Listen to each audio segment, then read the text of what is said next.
살아계시고 참되신 아버지 하나님 은혜를 감사합니다. 오늘 금요일 저들 모이게 하시고 찬양하게 하시고 말씀 나누게 하시고 또 기도하게 하심을 감사합니다. 하나님의 백성들이고 하나님의 자녀들입니다. 하나님께서 예비하신 그 하늘의 큰 은혜를 저희 모두에게 허락하시고 이제 말씀을 나눌 때에 성령께서 함께하여 주셔서 우리 각자에게 필요한 하나님의 말씀을 허락하여 주시고 우리들의 마음 안에 하나님의 은혜에 반응하며 하나님께 감사하고 찬양하는 또 결단하는 마음들이 생겨날 수 있게 하여 주시옵소서. 성령의 운행하심을 간구하오며 예수님 이름으로 기도드립니다. 아멘. 네, 작년 가을에 공관복음으로 만나는 예수라는 제목으로 성경 공부를 시작을 했었는데요. 작년 하반기에 9번을 했어요. 메시아를 기다리는 사람들, 그리고 산상수훈에 들어가면서 이제 그 산상수훈의 첫 부분이었던 팔복에 대해서 한 6번을 하고요. 이제 오늘은 그 5장을 넘어서 6장부터 한번 성경 공부를 해보려고 합니다. 성경이 있으시면 저 꺼내셔 가지고요, 좀 저와 같이 찾으시면서 좀 성경 공부하는 마음으로 저는 말씀을 나눈다라는 표현을 잘 쓰는데 그냥 듣지만 마시고 생각하시고 또 고민해 보시고 그리고 끝나고 나서 우리 기도하실 때 또 자연적으로 이렇게 굉장히 뭐라 그럴까요? 자연스럽게 연결이 좀 되면 좋겠습니다. 오늘 우리가 한번 생각을 해볼 부분은요, 산상수훈 중에서 우리 6장으로 넘어가겠습니다. 6장 마태복음 6장 1절에서 13절, 우리가 잘 아는 주 기도문이 나오는 부분인데요. 6장 1절에서 13절, 마태복음 6장 1절에서 13절을 우리 같이 읽죠. 우리 합독하도록 하겠습니다. 같이 읽겠습니다. 사람에게 보이려고 그들 앞에서 너희 의를 행하지 않도록 주의하라. 그리하지 아니하면 하늘에 계신 너희 아버지께 상을 받지 못하느니라. 그러므로 구제할 때에 외식하는 자가 사람에게서 영광을 받으려고 회당과 거리에서 하는 것 같이 너희 앞에 나팔을 불지 말라. 진실로 너희에게 이르노니 그들은 자기 상을 이미 받았느니라. 너는 구제할 때에 오른손이 하는 것을 왼손이 모르게 하여 내 구제함을 은밀하게 하라. 은밀한 중에 보시는 너희 아버지께서 갚으시리라. 또 너희는 기도할 때에 외식하는 자와 같이 하지 말라. 그들은 사람에게 보이려고 회당과 큰 거리 어귀에 서서 기도하기를 좋아하느니라. 내가 진실로 너희에게 이르노니 그들은 자기 상을 이미 받았느니라. 너는 기도할 때에 내 골방에 들어가 문을 닫고 은밀한 중에 계신 내 아버지께 기도하라. 은밀한 중에 보시는 내 아버지께서 갚으시리라. 또 기도할 때에 이방인과 같이 중언부언하지 말라. 그들은 말을 많이 하여야 들으실 줄 생각하느니라. 그러므로 그들을 본받지 말라. 구하기 전에 너희에게 있어야 할 것을 하나님 너희 아버지께서 아시느니라. 그러므로 너희는 이렇게 기도하라. 하늘에 계신 우리 아버지여, 이름이 거룩히 여김을 받으시오며 나라가 임하시오며 뜻이 하늘에서 이루어진 것 같이 땅에서도 이루어지이다.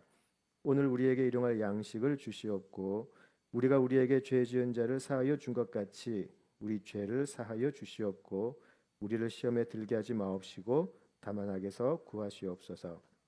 나라와 권세와 영광이 아버지께 영원히 있사옵나이다. 아멘. 예.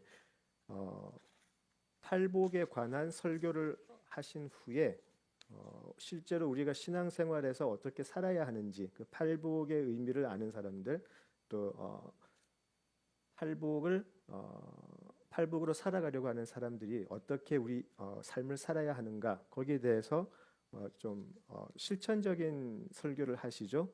5장 후반절을 보시면. 그래서 율법에 관해서도 얘기를 하시고요. 그냥 읽어드릴게요. 5장 20절에 보시면 너희 의가 서기관과 바리새인보다 더 낫지 못하면 결코 천국에 들어가지 못한다 라는 그런 말씀도 하시고, 또 간음과 이혼에 대해서도 이야기하셨어요. 28절에 음욕을 품고 여자를 보는 자마다 마음에 이미 간음하였다 이렇게 말씀도 하시고, 또 39절을 보시면 원수와 형제 사랑에 대해서도 이야기를 하세요. 그래서 39절에 악한 자를 대적하지 마라. 누구든지 내 오른편 뺨을 치거든 왼편도 돌려대라. 그렇게 말씀하시고 44절 너희 원수를 사랑하고 너희를 박해하는 자를 위하여 기도해라. 그렇게 말씀을 하시죠. 그래서 이런 신앙인으로서의 행동 규범에 대해서 이렇게 이야기를 하세요. 자, 우리가 조금 이것을 생각을 해보자면 지금 예수님께서 산상수훈을 허락하신 이유는 하나님 나라를 가르치시기 위함이었죠. 이제 우리가 많이 알고 있는 것이 예수님은 이 땅에 죽기 위해 오셨다. 이제 그런 표현을 많이 하죠. 틀린 말은 아니죠. 근데 예수님이 죽기 위해서 이 땅에 오셨으면 그냥 오셔서 나이가 돼서 돌아가시면 돼요. 그죠?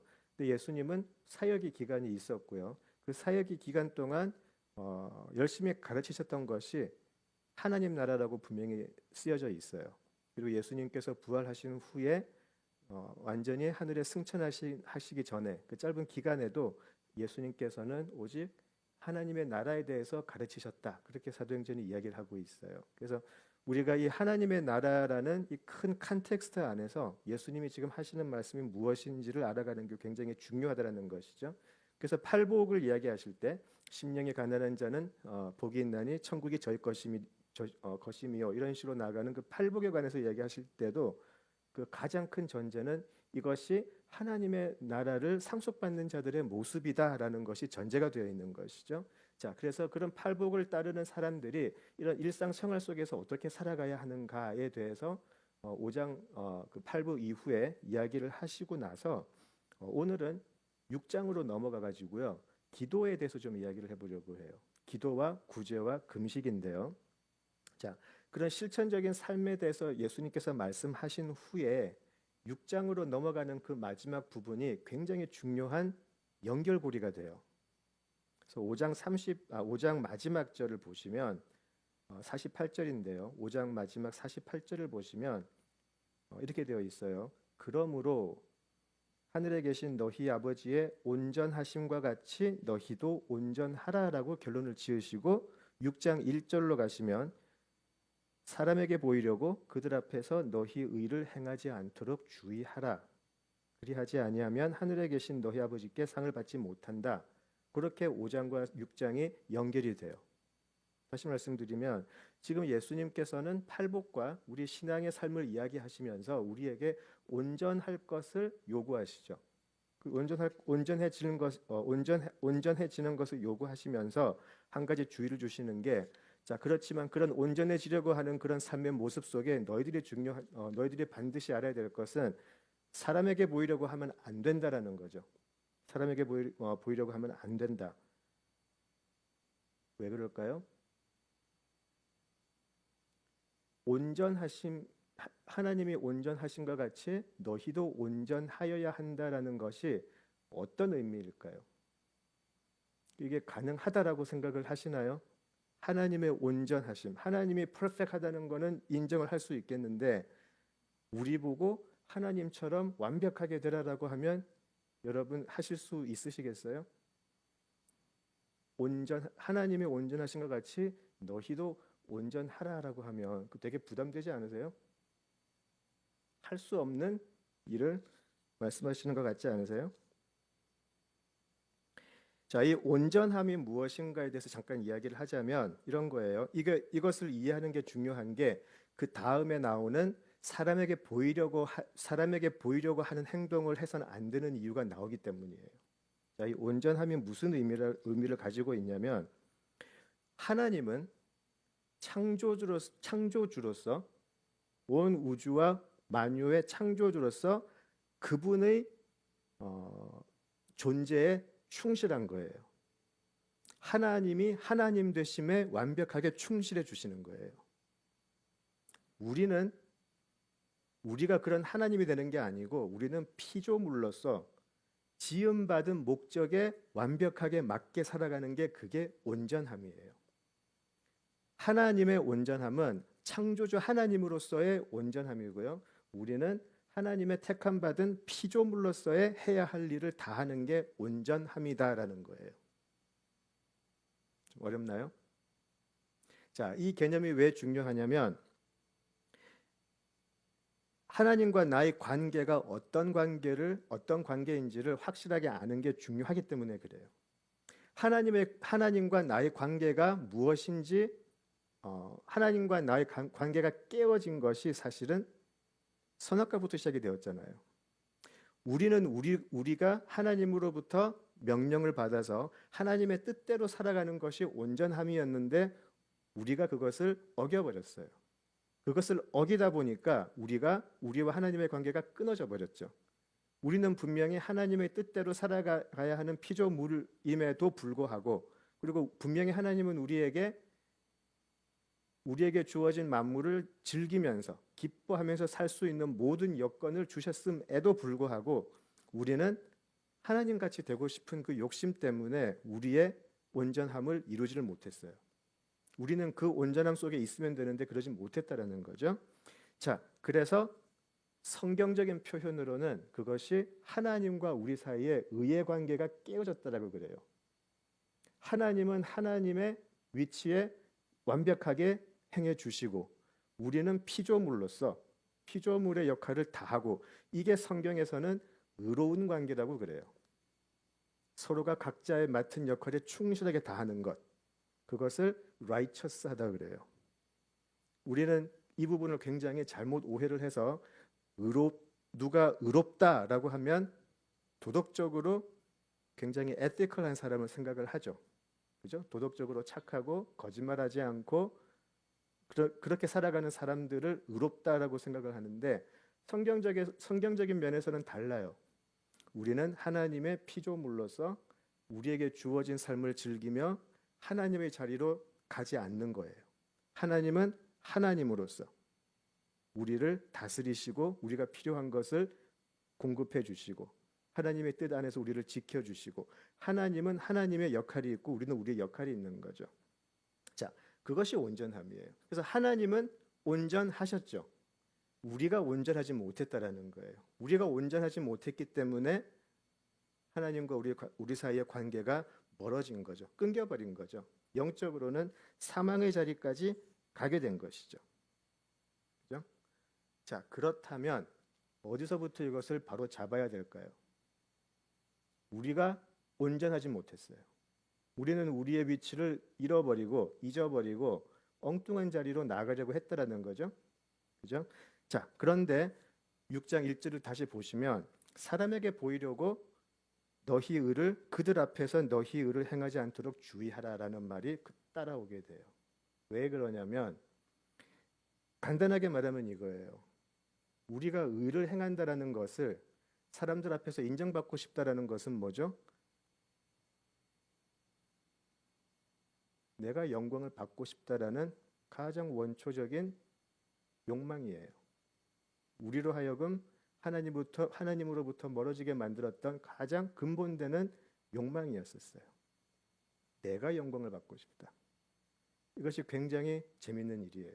하나님의 이름을 이용해서 내가 영광을 받고 싶다라는 거죠. 이것이 우리가 온전할 수 없는 부분이기 때문에 그래요. 성경을 통해서 유대인들은 뭐죠? 다 하나님을 믿고 하나님께 예배도 드리고 제사도 드리고 할 것 다 했음에도 불구하고 실제로 그들이 하고 싶었던 것은 그것을 통해서 자기들이 영광을 받고 싶었다는 거죠. 실제로 그들이 창조주로서의 하나님으로 대접을 해드리는 게 아니고 내가 영광을 받고 싶다라는 모습이 분명히 있었기 때문인 것이죠. 그래서 6장 1절을 보시면 사람에게 보이려고 그들 앞에서 뭐죠? 너희 의를 행하지 않도록. 의를 행한다라는 것은 좋은 것인데, 그죠? 너희 의를 사람들 앞에서 행하지 않도록 조심해라. 그렇게 이야기를 하세요. 그죠? 자, 그래서 이 의가 무엇인가? 이 사람들이 지금 예수님께서 이야기하시는 그 의로운 행동이라는 게 어떤 것인가? 이제 6장을 이렇게 쭉 읽어보시면 세 가지가 나와요. 세 가지가 나오는데 처음이 이제 보시면 우리 오늘 읽었던 구제할 때, 그죠? 구제할 때 그들 입장에서는 그게 의의 행동이었어요. 그죠? 구제. 두 번째가 기도. 세 번째가 금식. 구제, 기도, 금식. 이 세 가지를 이제 대표로 이야기를 하시는 거죠. 물론 유대인들이 의로운 행동을 하는 것들은 많이 있었어요, 당시에. 근데 그 중에서 세 가지를 이야기했는데, 자, 구제하는 것, 기도하는 것, 또 금식하는 것. 우리가 한번 솔직하게 한번 생각을 해보면 좋을 것 같아요. 교회 안에서도 구제 많이 하고, 기도 많이 하고, 금식 많이 하는 사람이 있으면 우리가 그런 사람들을 어떻게 대하나요? 네, 전문 용어로 영빨이 좋은 사람이라 그러죠. 그죠? 인정해 줘요, 우리가. 그죠? 누구 한번 40일 금식 기도하고 나왔다 그러면은 막 되게 무서워하잖아요. 무슨 일 날 것 같기도 하고. 자, 이 세 가지는요. 근데 사실 우리 기독교만 있는 의로운 행동은 아니거든요. 이 세 가지를 제일 잘 지키는 종교는 사실 이슬람이에요. 이슬람은 아예 이 세 가지를 하지 않으면 천국 못 간다라고 딱 못을 박아놨어요. 이 사람들이 하는 구제, 금식 우리 못 따라갈걸요? 그렇지만 하나님이 그 사람들은 인정해주지 않으시는 거죠. 그죠? 자, 유대인들에게 이 구제나 기도나 또 금식은 그들의 신앙의 척도였었어요. 그래서 이 사람들은 이런 행동을 통해서 사람들에게 보여주고 자신의 어떤 값어치를 자신의 그 몸값이라고 좀 그러네. 자신의 어떤 그 잘남을 표현하고 싶었던 것이죠. 자, 자신의 신앙이나 종교성을 증명하려고 할 때 이 세 가지의 행위는 꼭 나오더라는 거예요. 그렇죠? 자, 구제하는 자 처음에 구제하는 자의 의도는 자 사람에게 영광을 받는 것이라고 딱 나와 있어요. 여기서 외식하는 자들이 그죠? 자, 그런데 반대로 여기서 예수님이 강조하시는 건 뭐죠? 사람에게 보이는 것에 반대되는 것. 여기서 나오는 단어는 은밀함이죠. 그죠?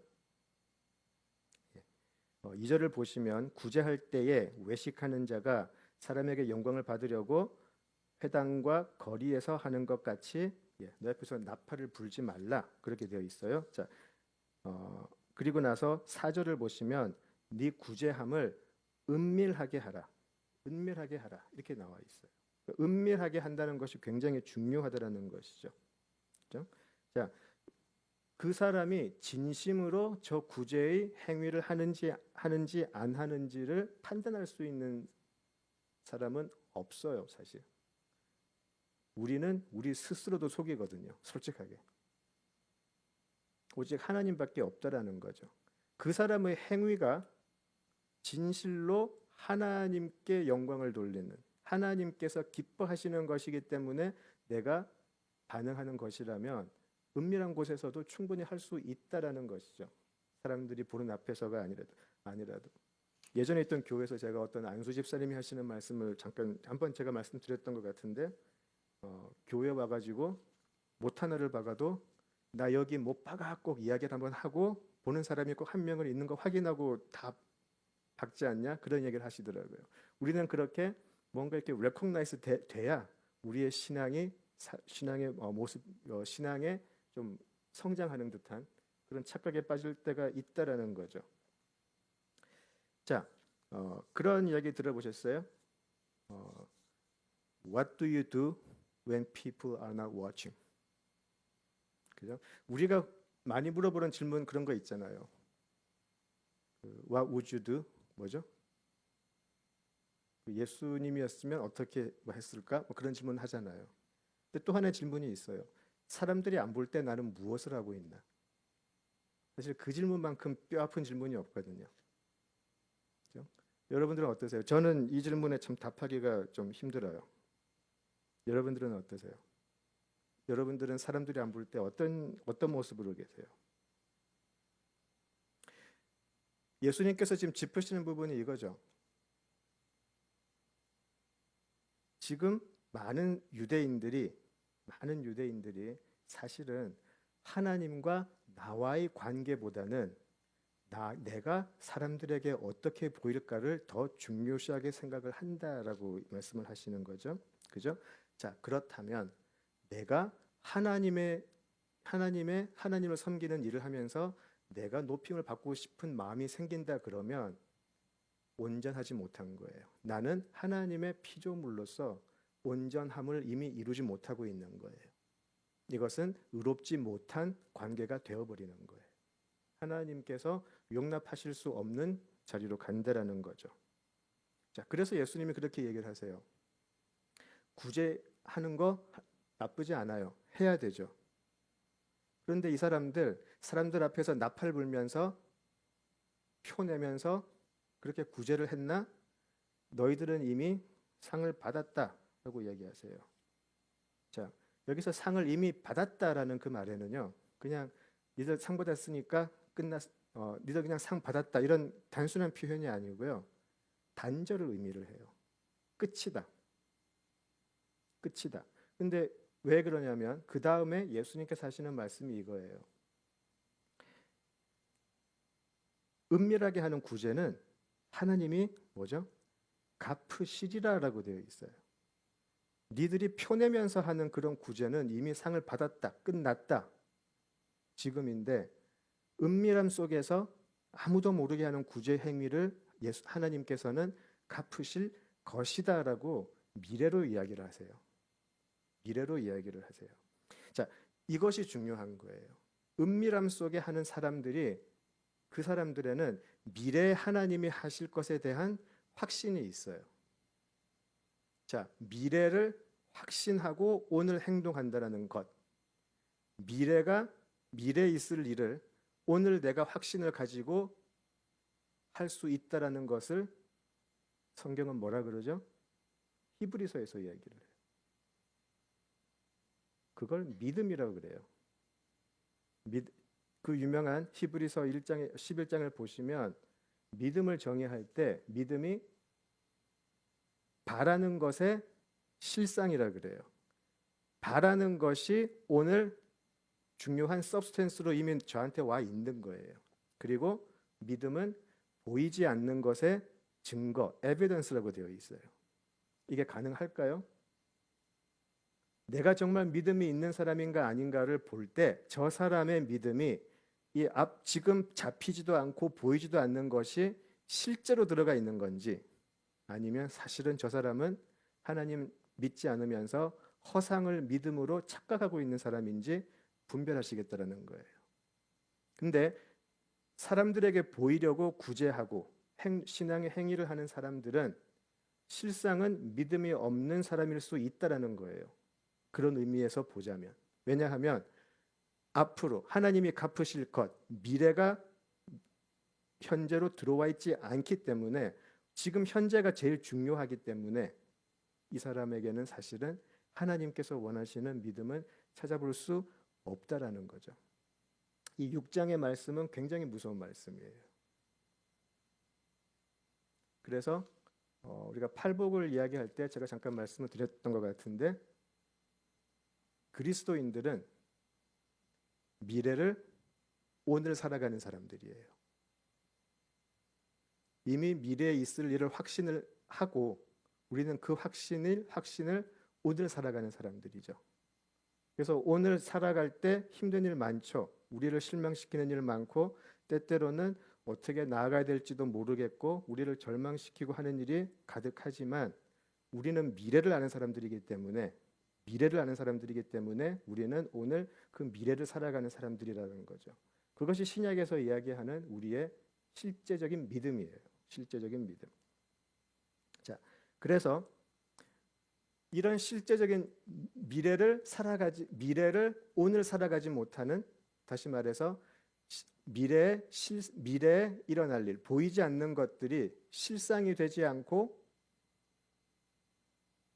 증거가 되지 않는 사람들, 그런 사람들이 어떻게 미래 될지는 우리가 잘 아는 마태복음 7장에 아주 비참한 모습으로 나와 있어요. 우리가 너무나 잘 아는 부분인데 우리 마태복음 7장 21절 한번 가보시죠. 이 부분은 우리 그리스도인들은 늘 염두에 두고 정말 경각심을 가지고 봐야 될 부분인 것 같아요. 마태복음 7장 21절에서 23절 다 같이 한번 읽어보죠. 7장 21절에서 23절. 나더러 주여 주여 하는 자마다 다 천국에 들어갈 것이 아니요 다만 하늘에 계신 내 아버지의 뜻대로 행하는 자라야 들어가리라. 그날에 많은 사람이 나더러 이르되 주여 주여 우리가 주의 이름으로 선지자 노릇하며 주의 이름으로 귀신을 쫓아내며 주의 이름으로 많은 권능을 행하지 아니하였나이까 하리니 그때 내가 그들에게 밝히 말하되 내가 너희를 도무지 알지 못하니 불법을 행하는 자들아 내게서 떠나가라 하리라. 예. 구제뿐만이 아니고 막 선지자적인 설교도 하고 귀신도 쫓아내고 온갖 이적을 행했어요. 그것도 주의 이름으로. 그렇죠? 자, 그런데 그들은 실상은 믿음이 없는 사람들이었다라는 거예요. 어쩌면 이 사람들은 주의 이름으로 이런 행위를 하면서 그 순간 받는 사람들의 박수, 사람들의 인정이 그걸로 충분했던 사람인 것 같아요. 예수님은 너 그런 일 행했는데 나는 너희들을 도무지 알지 못한다라고 얘기하시죠. 그리고 내게서 떠나라라고 얘기를 하세요. 그렇죠? 주의 이름으로 구제도 하고 금식도 하고 11조도 하고 전도도 하고 선교 여행도 갔다 오고 다 했는데 그런 모든 행위들 우리가 볼 때는 너무나 합당한 신앙의 행위인데 예수님은 그 행위들을 불법의 행위라고 이야기하세요. 이거 되게 무섭지 않으세요? 되게 무섭지 않으세요? 어쩌면 저는 성경 읽으면서 가장 무서운 부분이 아닌가 싶어요. 정말 중요한 부분이에요. 그렇죠? 그 은밀함 속에 행하는 부제가 은밀함 속에 행하는 그 신앙의 모습이 신앙의 행위들이 왜 중요하냐면 그 사람은 확실히 알기 때문에 그래요. 오직 나의 신앙의 대상은 하나님이시고 오직 하나님이 내 신앙의 삶의 모두를 받기에 합당하신 분이기 때문에 그분과의 관계 속에서 이게 이루어지면 그것으로 만족하는 사람이에요. 이것이 굉장히 중요하다는 것이죠. 자, 그리고 이 두 번째 의로운 행동으로 이제 기도가 등장을 해요. 기도가 등장을 하죠. 자, 여기서도요. 6장 5절에서 8절을 보시면 은밀함이 굉장히 중요시되고 있어요. 은밀하게 드리는 다시 말하면 하나님께 드리는 그 내면의 동기를 보시겠다라는 거죠. 내면의 동기를 예수님은 보시겠다라는 거예요. 그렇죠? 사람들에게 드러내기 위한 기도 우리 많이 하죠, 솔직히. 많이 사람들에게 드러내기 위한 기도 제일 많이 하는 사람이 아마 절 거예요, 이 안에서는. 자랑스럽게 얘기할 건 아닌데 그렇게 하게 돼요, 사실. 공동체에서 하다 보면 마음이 정말 마음이 안 간다기보다는 정말 어떤 좀 습관적으로 나오는 그런 기도들을 할 때가 많아요, 솔직하게. 그럴 때가 있어요. 그럴 때가 있는데 또 그런 생각도 하게 되는 거죠. 좀 기도를 잘 해야 딴 사람들이 좀 알아줄 텐데 그런 마음도 분명히 있다라는 것이죠. 그리고 어떤 분들한테 이렇게 대표 기도를 부탁을 하면 저 기도 못해요라는 말을 또 많이 하세요.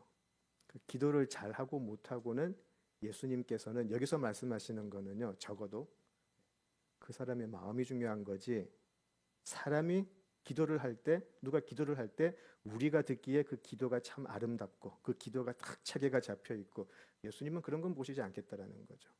그 사람의 진짜 내면 심령의 가장 깊은 곳에 저 사람이 하나님과의 관계가 온전함으로 의로운 상태에 있는가, 그걸 보시겠다라는 거예요. 그 온전함이 필요하다는 거예요. 나는 하나님의 아들로서, 하나님의 딸로서 하나님을 사랑하고 하나님의 뜻을 따르고 그 자리를 확실하게 지켜줄 때에는 그 사람은 하나님께서 기뻐하시는 기도를 충분히 할 수 있어요.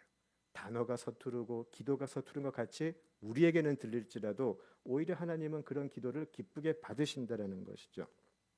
자, 여기서 5절을 잠깐 보실게요. 6장 5절. 뭐라고 예수님께서 하시냐면 또 너희는 기도할 때에 외식하는 자와 같이 하지 말라라고 이야기하세요. 그죠? 어떤 번역을 보면 외식하는 자가 또 위선자라는 표현도 나와요. 아마 세 번역에는 위선자라고 나올 거예요. 그죠? 영어를 보시면 단어가 히포크리시라고 나오고요.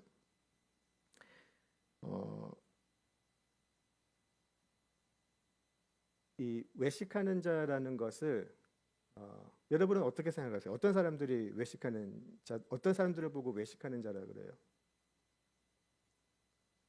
밖에서 음식 먹는 사람 말고. 그죠? 어떤 사람을 보고 우리가 보통 외식하는 자라 그러죠? 제가 저번 학기까지 밑에서 할 때는 그래도 좀 응답이 막 나왔는데 제가 괜히 여기 올라와 있으니까 이렇게 답을 안 하시네. 예. 이렇게 겉과 속이 다른 사람들 보통 우리가 히포크리시라 그러죠. 그죠? 막 겉과 속이 다른 사람들. 그래서 이 외식하는 자라는 이제 과연 예수님께서 말씀하시는 외식하는 자가 누구일까? 이거를 이제 우리가 두 가지로 한번 추적을 한번 해볼 수가 있어요. 예수님은 왜 이런 표현을 쓰셨는지, 그리고 우리가 그 신앙생활을 할 때도 그 히포크리시라는 말을 되게 많이 쓰잖아요. 그죠? 이제 이 단어 외식하는 자라는 이 단어만 가지고 우리가 한번 공부를 해보면 이런 의미가 있어요. 이런 의미가 있다고 그래요. 그 당시에 예수님 시대 당시에 그 극장 같은 데서 연기하는 자들, 그죠? 아니면 성우 같은 사람들. 그러니까 자신이 다른 배역을 하는 거죠, 그죠? 그래서 그런 사람들을 이제 그 외식하는 자, 그 히포크리시라는 그 언어가 똑같대요. 그래서 자기는 아니지만 다른 사람인 척 행동하는 것, 그런 같은 어원이래요. 그죠? 그러니까 나는 송유성인데 실제로 다른 사람들 앞에서는 전혀 다른 제가 맡은 배역을 행동을 하니까 다른 사람들에게는 송유성이 아닌 하희경으로 딱 보인다는 거죠. 나는 그 사람의 역할을 해야 되는 거니까. 그 외식하는 자의 단어적인 그 근원은 거기에 있대요. 그러니까 다른 거죠. 그죠? 내가 다른 모습을 다른 사람들한테 보여주는 것. 그죠? 그래서 우리가 겉과 속이 다르다라는 그 의미가 맞기는 해요. 그렇게 보자면. 그죠? 겉과 속이 다른 사람. 히포크리트. 그죠? 자, 그런데 또 다른 방법으로 예수님이 왜 외식하는 자라는 표현을 쓰셨는지를 또 추적해 볼 수가 있어요. 예수님이 사시던 그 당시에 쓰여진 그 책들이나 문서를 봤을 때 이 히포크리시 어떤 의미로 쓰여졌는가, 그거를 한번 보자는 거죠. 그거를 한번 보자는 거예요. 자, 디모데전서를 한번 가볼게요. 디모데전서 4장 1절에서 2절을 한번 볼게요. 이걸 보시고 나면 아마 외식하는 자가 사실 얼마나 무서운 사람인 줄 알 거예요. 디모데전서 4장 1절에서 2절. 같이 읽어볼까요?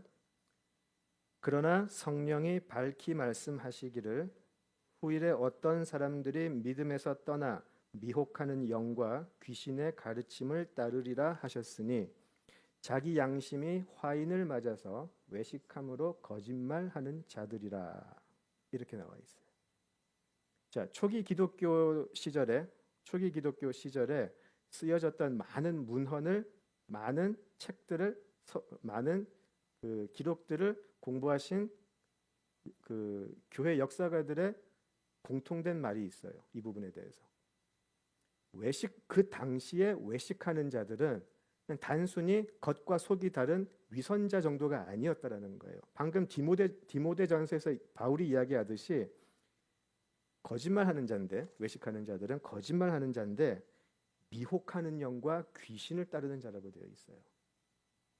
단순히 좀 겉과 속이 다르게 행동하는 그 정도가 아니라 이 사람들은 실제로 미혹의 영을 따르는 사람이다라는 의미로 쓰여졌는데, 디모데전서에서 외식하는 자가 실제로 초기 교회 때는 실제로 외식하는 자가 이런 사람들을 설명할 때 쓰였어요. 악한 영을 따라가는 사람들, 미혹의 영에 씌인 사람들, 이단들. 그러니까 단순히 외식하는 자가 아니고 성령이 아니라 악한 영을 따라가는 사람들이라는 표현이에요. 무섭지 않아요?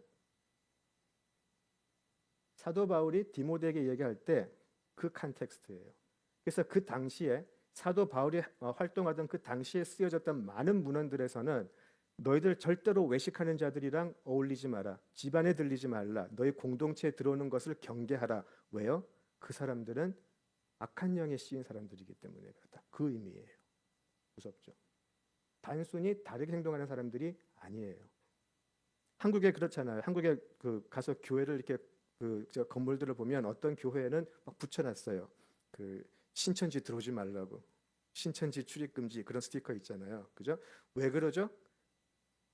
신천지 사람들은 우리와는 전혀 다른 미혹의 영을 따라가는 집단이기 때문에 그런 거죠. 똑같은 거예요. 단순히 위선적인 성격이나 위선적인 행동을 가진 사람들을 넘어가는 거예요. 그래서 예수님은 그런 사람들처럼 기도하지 말라라는 거예요. 되게 엄중한 경고예요. 그렇게 미혹의 영을 따라가는 사람들의 모습이 사람에게 보이려고 사람들이 눈에 띄는 회당에서 거리에서 큰 소리로 기도를 한다라고 이야기하시는 거예요. 물론 회당에서 기도하고 길거리에서 기도하는 게 나쁜 거 전혀 아니에요. 왜냐하면 이거는 유대인들의 관습이었어요. 전통이었어요. 회당에서 기도했고요. 3번씩. 거리에서 기도했어요. 회당에서 기도했던 거는 그 사람들이 여러 기도문 같은 게 있었는데 하루에 3번씩 했었어요. 또 거리에서 이렇게 기도를 하는 거는 보통 금식할 때 많이 그렇게 했다 그래요. 그거 자체는 뭐라고 할 게 아니죠. 역시 그 사람의 동기, 그 사람의 심령의 깊은 곳이 성령의 인도함을 받은 행동이었는지 아니면 미혹의 영의 인도함을 받은 것인지 예수님은 그걸 보시겠다라는 거예요. 그 행동 자체는 전통에 따른 관습에 따른 거기 때문에 그걸 가지고 예수님이 시비 거는 것 같진 않아요.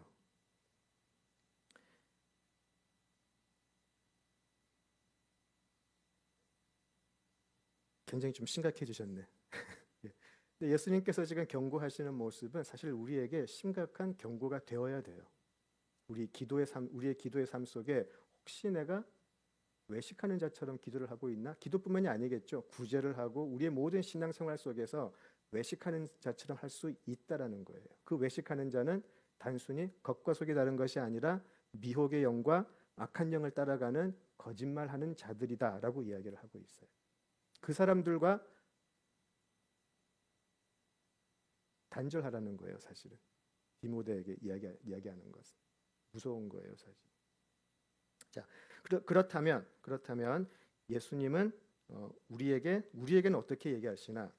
그렇게 우리에게 말씀하시는 것은 너희들은 그렇게 하지 말고 골방에 들어가라. 골방에 들어가서 문을 닫고 은밀하게 기도를 드려라. 그렇게 이야기를 하죠. 그죠?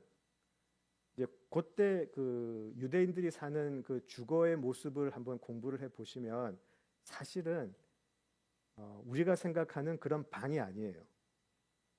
굉장히 한 집에 여러 사람들이 모여 살고 있었고 요즘은 제 혼자 쓰는 방도 있고 그렇게 여유가 되지만 그 당시는 그렇게 혼자 골방에 들어가서 나 혼자 딴 사람들은 다 딴 데 있고 나 혼자 방에 들어가 가지고 기도하고 그럴 여유가 없는 주거 구조였었어요. 그래서 여기서 말하는 골방은 사실은 막 다락 공간 그런 거 있잖아요. 굉장히 좁은 공간, 빛이 안 들어오는 그런 곳을 의미를 하는 거예요. 문을 닫으라고 했고요. 그리고 은밀하다는 것은 창문도 없다라는 거예요. 완전히 아무도 보지 못하는 곳에 들어가라는 거죠. 그죠? 자, 왜 그럴까요? 왜 예수님은 굳이 창문도 없고 좁고 그런 곳으로 들어가라고 그러실까요? 기도를 열심히 해라라고 말씀을 하시면 되는데 왜 굳이 이런 모습을 이야기를 하실까요? 내일부터 우리 새벽기도 나오지 말고 이제 각자 방에서 좁은 데서 문 다 닫고 기도하실까요?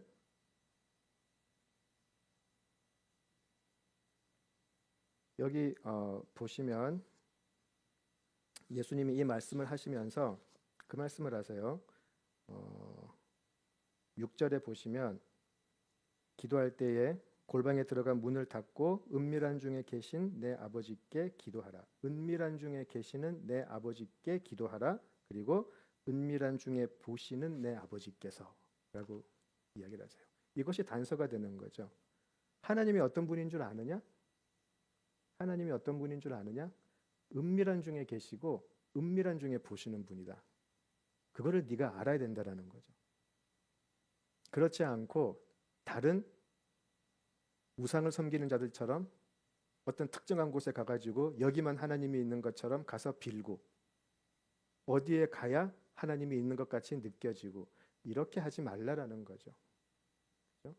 사마리아 여인과의 대화가 기억이 나시죠? 하나님은 어디나 계시는 분이시다. 그렇죠? 하나님은 은밀한 중에 계시는 계시는 분이고, 자, 그래서 보이지가 않아요. 우리에게 잡히지도 않고. 그렇지만 또 은밀한 중에 우리를 보고 계세요.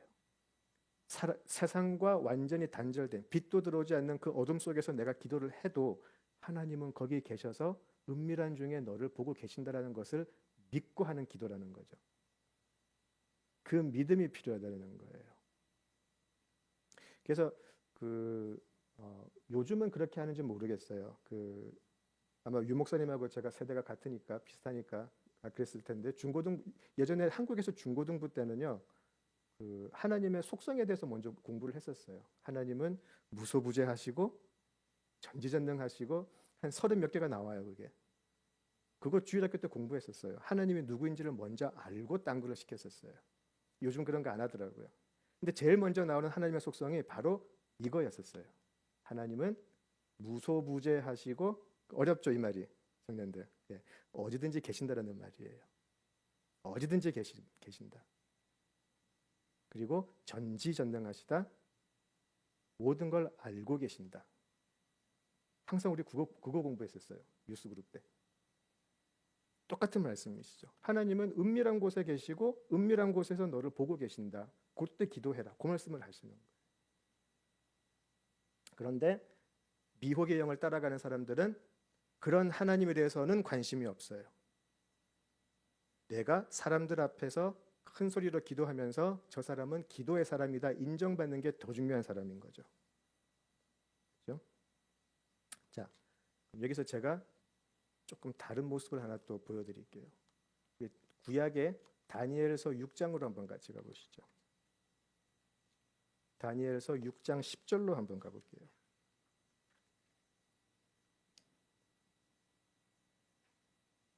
다니엘서 6장 10절. 다니엘서 6장 10절. 다니엘이 어떻게 기도했는지 한번 보죠. 같이 읽겠습니다. 다니엘이 이 조서에 왕의 도장이 찍힌 것을 알고도 자기 집에 돌아가서는 윗방에 올라가 예루살렘으로 향한 창문을 열고 전에 하던 대로 하루 3번씩 무릎을 꿇고 기도하며 그의 하나님께 감사하였더라. 다니엘도 하루 3번 큰 소리로 기도했어요. 그리고 창문을 다 열어놔가지고 사람들이 다 볼 수 있었어요. 그래서 그 뒤에 보면 사람들이 그 다리오 왕의 명령을 어긴 것을 발견했다라고 되어 있거든요. 사람들이 보았다라는 거예요. 다니엘이 하루 3번 기도하고 있는 것을. 그럼 하나님이 이 기도를 안 들어주셨을까요? 은밀한 곳에서 안 하고 은밀하게 안 해서? 다니엘은 외식하는 사람이었을까요?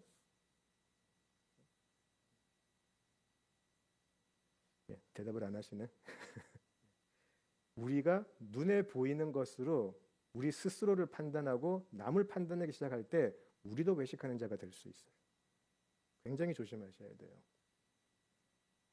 내가 성경을 좀 많이 안다고 다른 사람의 성경 지식을 판단하기 시작하는 그 순간 저는 외식하는 자가 돼요. 제가 기도를 하는데 다른 사람들이 내 눈앞에서 기도하지 않는다고 저 사람을 기도하지 않는 사람이라 판단해버리면 저는 외식하는 자가 되어버려요. 저는 미혹의 영에 끌릴 수 있어요. 그런 거 하지 말라는 거예요. 기도를 하면 그 사람이 하나님하고의 관계 속에서 있는 일이지 네가 뭔데 그것을 판단하느냐는 거죠. 하나님의 말씀을 읽으면 저 사람과 하나님하고의 관계가 제일 중요하고 그 속에서 하나님의 말씀을 공부하는 게 제일 우선되는데 내 앞에서 저 사람이 하나님의 말씀을 읽어야 저 사람은 공부를 하는군.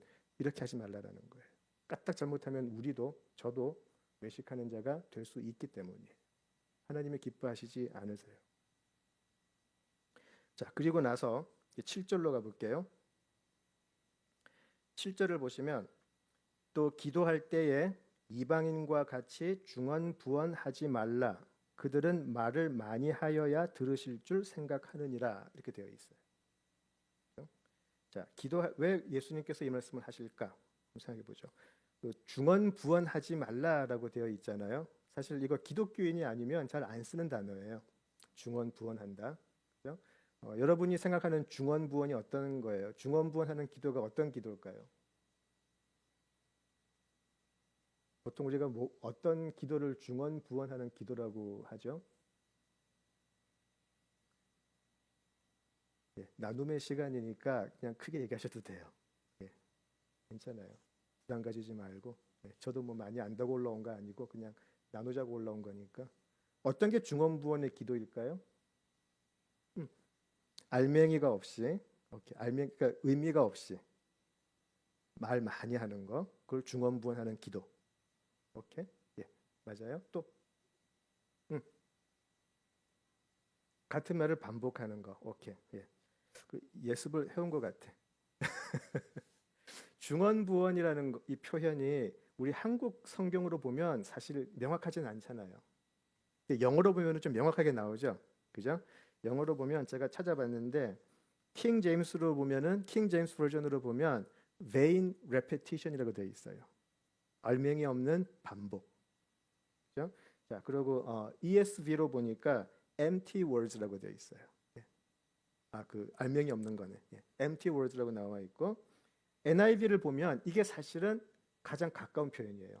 NIV를 가지고 계신 분은 한번 그게 영어로 어떻게 되어 있나 한번 보세요. 배블링이라고 나와 있어요. 사실은 여기서 말하는 중언부언은 여기에 더 가까워요. 아기들의 속이 이 배블링이라는 뜻을 한번 찾아보시면 아이들이 그냥 옹알이 하듯이 하는 말이라는 표현도 있고 횡설수설하다라는 말도 있어요. 표현 뜻도 있어요. 횡설수설. 우리가 언제 저 사람 횡설수설하네 이제 그렇게 얘기를 하죠. 앞뒤가 안 맞고, 그죠? 예, 앞뒤가 안 맞고 지금 대화하는 내용 중에 전혀 어울리지 않는 이야기를 하기도 하고 듣지도 않고, 그죠? 횡설수설하는 게 중언부언한다라는 뜻으로 NIV는 번역을 해놨어요. 자, 다 똑같은 의미일 거예요. 특별한 의미가 없고 반복하고, 그죠? 마음이 없이 진정성이 없이 이제 그런 하는 기도를 중언부언한다 그렇게 얘기하죠. 우리가 이제 대표 기도를 할 때 중언부언 할 수도 있고 아니면 우리가 그냥 기도 시간에 시간을 채워야 되니까 무슨 말이라도 하면서 하기도 하고 중언부언 우리 사실 많이 해요. 많이 하는데 그런 중언부언은 차라리 고칠 수가 있어요. 우리의 신앙이 자라면서 하나님 앞에 내가 내 진실된 마음으로 내 기도를 드려야지 하면서 우리가 훈련되면서 사실은 고쳐 나갈 수가 있어요. 신앙이 자라면서. 그런 식의 중언부언은 고칠 수가 있는데 아까 제가 그 NIV의 배블링이라는 단어가 좀 굉장히 중요하다 그랬잖아요. 그게 원래 그 중언부언하고 어떤 뜻이 맞아떨어지냐면 예수님이 사시던 당시에 중언부언의 기도의 대표적인 게 놀랍게도 주술적 기도였어요. 주술적인 기도였어요. 단순히 알맹이가 없이 리핏한다를 넘어서 주술적인 주문을 하는 기도예요. 마치 무당이 접신을 해가지고 막 우리가 알아듣지 못하는 막 그 이야기로 막 내뱉는 그런 거였었어요. 또 심각해지죠. 그래서 예수님이 그렇게 얘기하시는 거예요. 이방인처럼 중언부언하지 마라. 여기서 이방인은 사실은 이방 교인들이었어요.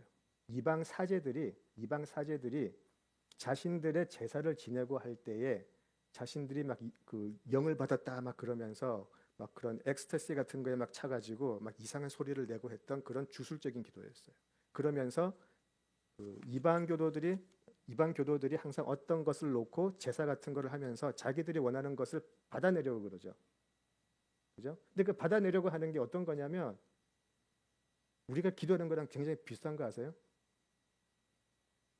농사 잘 돼서 부자 되게 해주세요. 그런 거예요.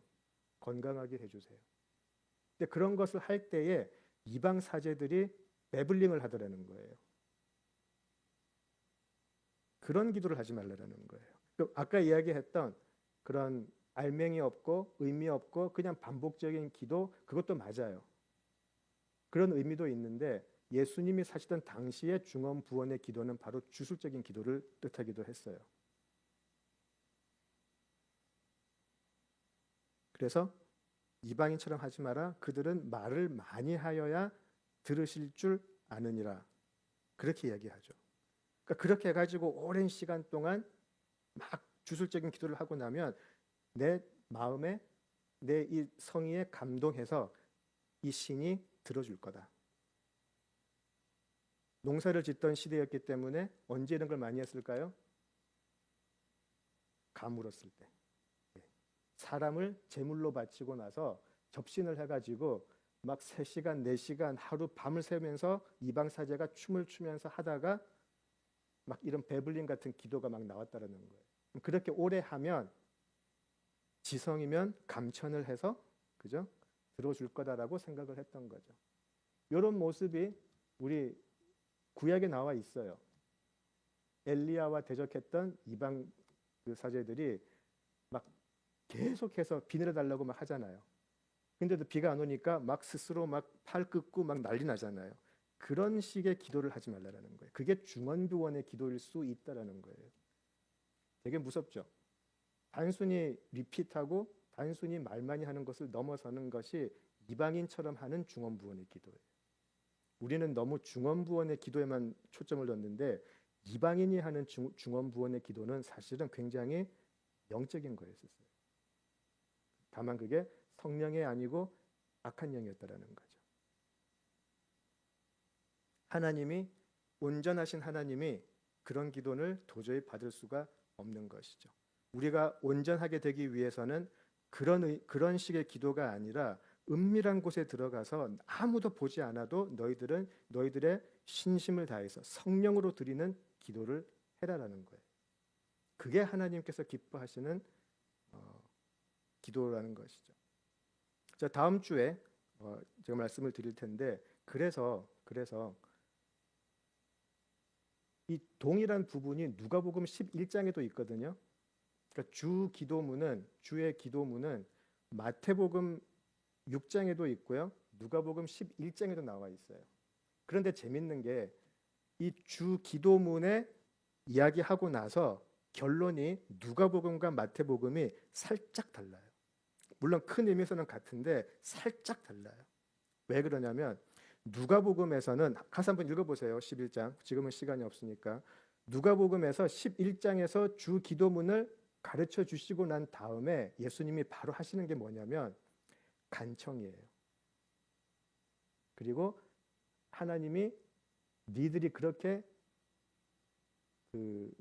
나에게 간청하는데 내가 딴 걸 주겠니? 떡을 달라는데 뱀을 주겠냐? 그런 그 비유가 몇 개가 나와요. 그리고 나서 이 주 기도문을 주시고 난 다음에 니들이 그렇게 기도를 하고 나서 너희들이 받을 게 성령이라고 나와 있어요. 왜냐하면 악한 영이 아닌 성령을 받아서 그 성령으로 드려야 되는 것이 기도이기 때문에 그런 것이죠. 그 성령이 오셔야 성령을 우리가 받아야 온전해지기 때문에 그래요. 그래서 하나님이 창조주로서 온전하신 것처럼 우리도 온전해질 수 있어요. 그래서 로마서에서 기억나시죠? 8장인가요? 성령이 우리에게 오셔서 무엇을 하시죠? 말할 수 없는 탄식으로 우리를 위해서 기도하신다라고 되어 있거든요. 우리가 기도하는 것 같은데 성령을 받은 사람들은 우리 속에 계시는 성령이 기도를 하시더라는 거예요. 이 성령이 하시는 기도를 하는데 하나님이 그 기도를 안 받으시겠냐는 거죠. 그런데 우리가 이 성령의 기도를 무시하고 내가 많이 기도하면, 내가 지성으로 기도하면, 내가 40일 확 굶어버리고 기도하면 하나님 들어주시겠지, 이런 엉뚱한 생각을 한다는 거죠. 그것은 이방인이 하는 기도라는 거예요. 내가 기도를 해서 하나님한테서 뭔가 뜯어내겠다라는, 그건 이방인이 악한 영으로 드리는 기도가 그렇다라는 거예요. 그렇게 하는 기도는 다 중언부언의 기도라는 거예요. 아무 의미가 없다라는 거죠. 그런데 누가복음에서 말씀하시듯이 그런 하나님 앞에 기도를 드리면서 하나님 앞에 구하는 것이 성령이에요. 하나님은 그 모든 기도에 대한 대답을 성령으로 주세요. 그래서 그 성령이 우리에게 오셔서 그 성령으로 하여금 우리가 하나님을 아빠 아버지라고 이야기해요. 그래서 누가복음에서 보는 주기도문은요, 우리가 마태복음에서 우리가 읽었던 주기도문의 시작은 어떻게 되죠? 우리가 알고 있는 주기도문은 하늘에 계신 우리 아버지라고 나와 있죠. 예. 누가복음에서 나오는 주기도문은 뭘로 시작하는지 아세요? 아버지여, 그러고 시작해요. 아버지여, 그렇게 나와요. 그 당시에 유대인들이 들었을 때는 깜짝 놀랐을 거예요. 이미 그들이 가지고 있던 기도문하고는 너무 다른 표현이기 때문에. 굉장히 거리감이 있는, 저기 멀리 있는 하나님인데, 그 누가복음에서 나오고 마태복음에서 나오는 주의 기도문은 아버지여, 그러고 나와요. 완전히 하나님하고 나와의 관계가 만들어져서 나오는 거예요. 가장 중요한 거기 때문에 그래요. 그래서 은밀한 곳에 들어가서 사람들이 도와주지 않아도 하나님하고 나와의 관계가 바로 잡혀 있으면 그것은 하나님이 기쁘게 받으시는 기도라는 거예요. 그런 기도를 드리라는 거죠. 그래서 우리가 기도할 때에 하나님은 성령을 주시고 그 성령은 우리 삶 속에 우리 심령에 들어오셔서 우리가 필요한 모든 것을 하나님은 이미 알고 계시고 우리가 고민하고 있고 우리가 힘들어하는 그런 모든 스트러글 속에서 말할 수 없는 탄식으로 우리를 위해서 성령이 기도해 주신다는 거예요. 성령을 구하는 기도가 그래서 중요한 거죠. 우리의 노력으로 기도를 한다라는 것은 사실은 득도하는 다른 종교와 다를 게 없다라는 거예요.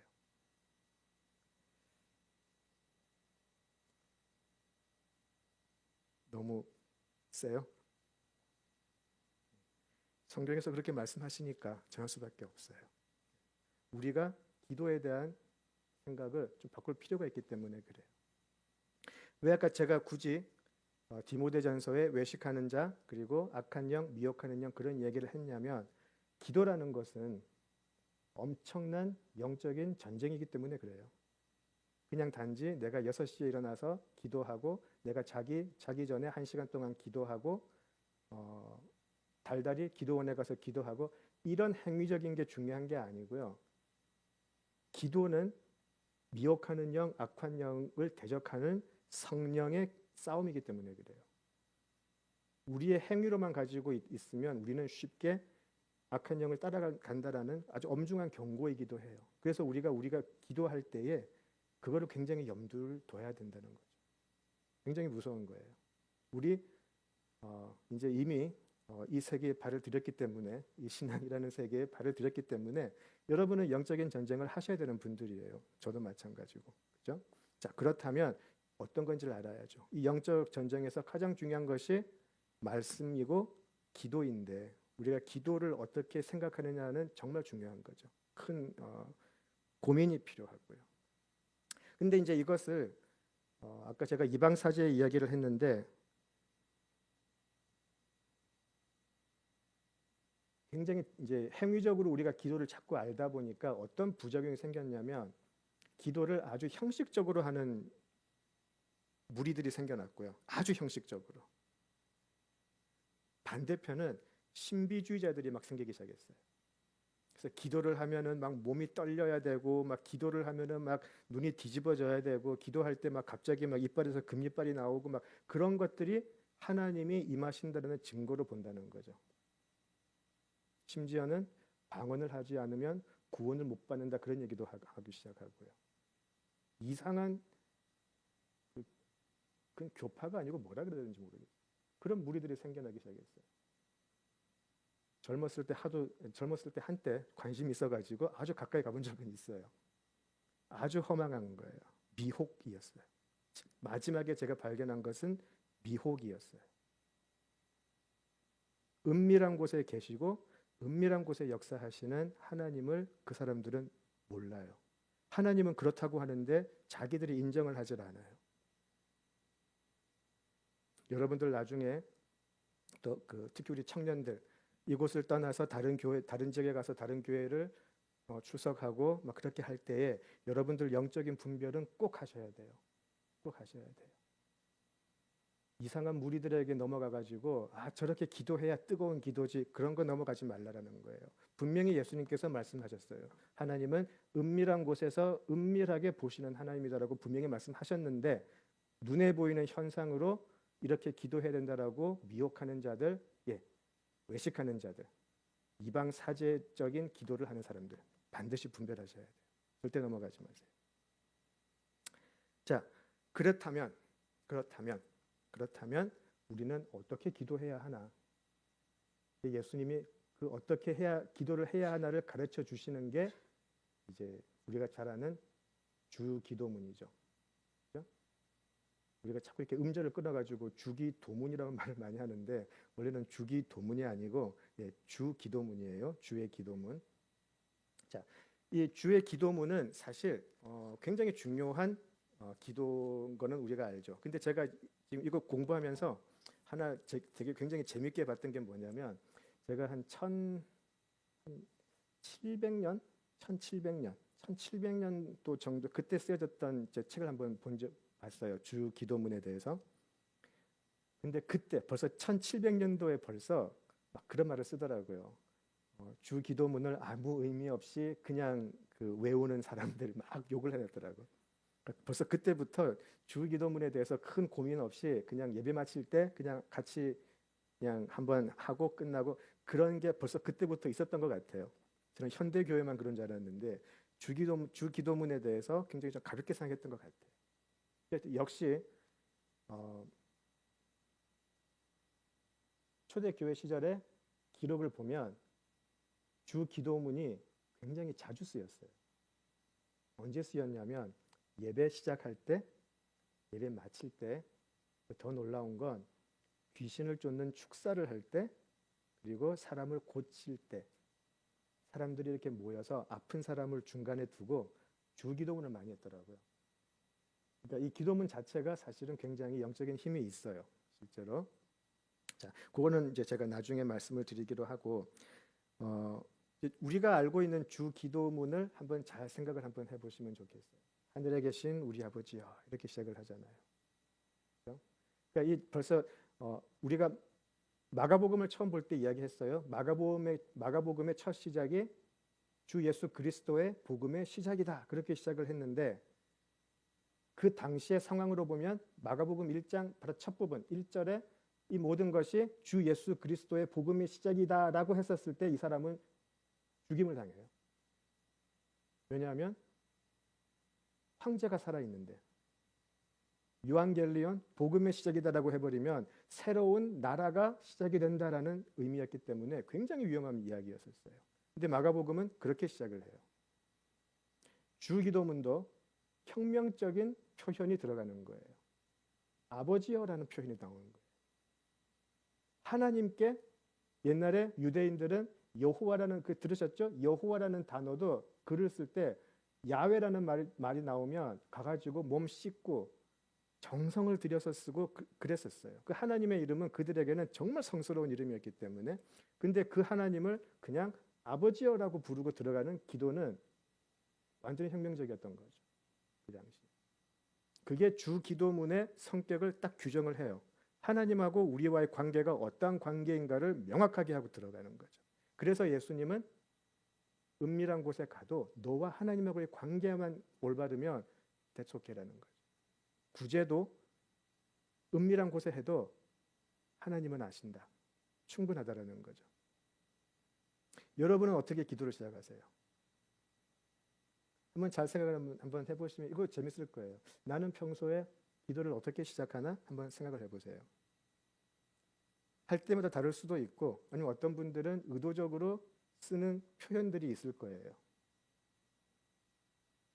저는 항상 의도적으로 쓰는 표현이 있어요. 저는 항상 기도를, 개인적인 그건데, 저는 살아계시고 참되신 하나님이라는 표현을 잘 써요.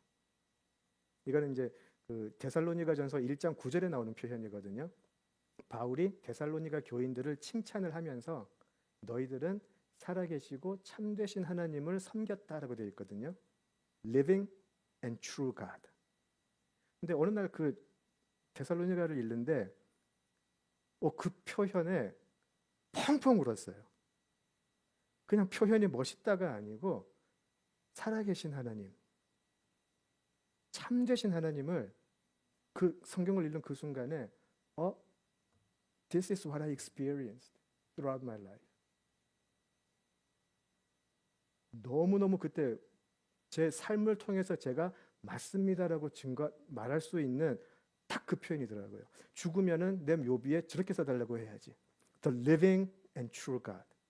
그게 내 인생의 전부였구나. 그래서 저는 개인적으로는 기도할 때 그 표현을 참 잘 써요. 살아계시고 참되신 하나님. 하나님이 살아계시다라는 것이 어떤 의미인지를 길지 않은 인생이었지만 정말 느끼면서 살았던 것 같아요. 하나님이 참되시다라는 것이 어떤 것인지를 정말 느꼈고 경험했고 앞으로도 경험할 것이라고 믿고 있어요. 그래서 살아계시고 참되신 하나님, 그렇게 이야기를 해요. 여러분들은 어떠세요? 예수님께서 우리에게 가르쳐 주신 것은 하늘에 계신 우리 아버지, 그렇게 시작을 해요. 누가복음에서는 아버지. 우리가 하나님을 아버지라고 부를 수 있다는 그 자체가 이미 모든 것을 바꿔놓는 거죠. 주기도문이 그렇게 시작이 돼요. 야곱은 창세기에 가시면 손자들을 위해서 기도할 때 이런 표현을 해요. 야곱이 이제 죽기 전이죠.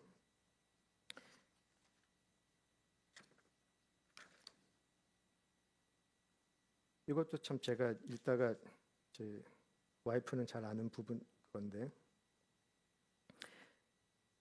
이렇게 이야기를 해요. 여러분 야곱 잘 아시잖아요. 정말 험한 삶을 살았죠. 정말 험한 삶을 살았어요. 그러면서 하나님을 경험하고 정말 많은 아픔 속에서 살았던 사람인데 그 사람이 기도할 때에 하나님을 이렇게 이야기를 해요. 그럼 잘 들어보세요. 이게 창세기 48장 15절에서 16절에 나오는 부분인데요. 내 조부 아브라함과 아버지 이삭이 섬기던 하나님, 나의 출생으로부터 지금까지 나를 기르신 하나님, 나를 모든 환난에서 건지신 여호와 하나님, 이렇게 이야기를 해요. 이게 단순한 그냥 표현일까요? 저는 이걸 읽으면서 창세기를 쭉 읽으면서 야곱이 겪어왔고 그가 지고 갔어야 할 그 많은 아픔들, 그 속에서 배워왔던 하나님, 그게 여기에 나와 있다고 느껴지는데 그렇게 눈물이 났어요. 내 조부 아브라함과 아버지 이삭이 섬기던 하나님, 들어서 알고 있었겠죠? 아브라함의 삶과 할아버지와 아버지의 삶, 그 속에서 어떻게 하나님이 일하셨는지 듣고 기억을 했겠죠.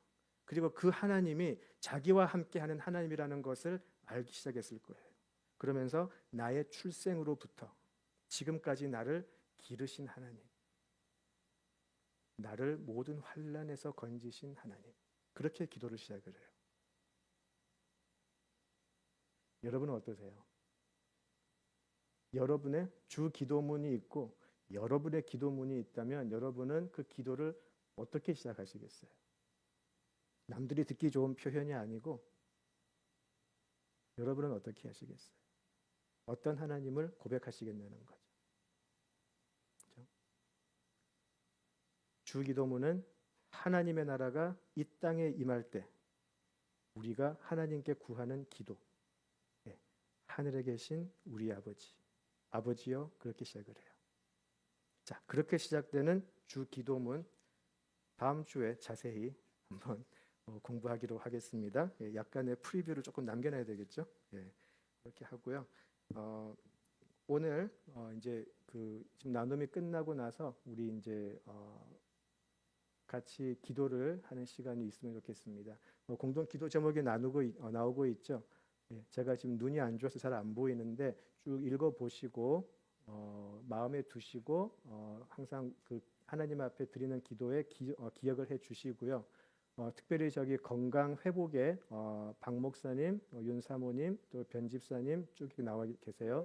우리 아프신 교우분들 기억을 하시고 같이 기도를 해주시면 좋겠고요. 이제 불을 끄시면 우리 각자 남아서 하나님하고의 관계 속에서 여러분이 하나님께 드리고 싶었던 여러분의 내가 경험한 하나님 그 신앙의 고백을 하시면서 이렇게 기도하시고 자연스럽게 돌아가시면 되겠습니다. 제가 기도하고 일단 나눔은 마치도록 하겠습니다. 아버지 하나님 은혜를 감사합니다. 참으로 저희들의 출생부터 지금까지 우리를 길러오신 하나님이십니다. 하나님은 살아계신 하나님이시고 하나님은 참되신 하나님이십니다. 변하지 않는 하나님이시고 신실하신 하나님이시기에 우리는 하나님께 모든 것을 드리고 우리는 하나님을 신뢰할 수가 있습니다. 아버지 하나님, 지금까지 우리가 우리의 가식적인 모습으로 외식적인 모습으로 신앙생활을 한 것이 있다면 하나님 이제는 그곳에서 그 자리에서 돌아서게 하여 주시옵소서. 은밀한 중에 계시고 은밀한 중에 보시는 하나님께 인정받고 그 하나님과의 가까운 교제를 하며 하나님과의 깊은 관계 속으로 들어갈 수 있는 우리들이 될 수 있게 하여 주시옵소서. 우리들의 모든 신앙의 모습 속에 우리들의 모든 신앙의 몸부림 속에 하나님 우리와 함께 하여 주시고 우리에게 은혜 허락하여 주시옵소서. 예수님 이름으로 기도드립니다. 아멘.